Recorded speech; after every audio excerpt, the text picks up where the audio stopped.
संत तुकाराम महाराज यांचे 11वे वंशज ह.भ.प. शिरीष महाराज मोरे वय 30 यांनी आत्महत्या केल्याने तीर्थक्षेत्र देहू हादरले आहे. बुधवारी सकाळी आपल्या राहत्या घरी गळफास घेऊन त्यांनी जीवन संपवल्याची घटना घडली. प्राथमिक माहितीनुसार आर्थिक तणावामुळे त्यांनी हे टोकाचे पाऊल उचलले अशी शक्यता व्यक्त केली जात आहे. काही दिवसांपूर्वीच त्यांचा साखरपुडा झाला होता. मात्र अचानक घडलेल्या या घटनेमुळे संपूर्ण मोरे कुटुंबीय आणि वारकरी संप्रदाय शोकसागरात बुडाला आहे. घटनेची माहिती मिळताच पोलीस घटनास्थळी दाखल झाले आहेत. आत्महत्येचे नेमके कारण शोधण्यासाठी तपास सुरू आहे.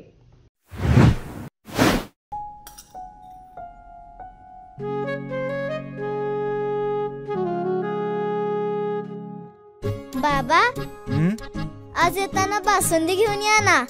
अगं, कालच आपण आईचा वाढदिवस होता म्हणून आणली होती ना. ऐकलं, गोकुळची बासुंदी पुन्हा खावीशी वाटतेय. खरं सांगू, मलाही खावीशी वाटतेय. पुन्हा पुन्हा खावीशी वाटणारी गोकुळ बासुंदी.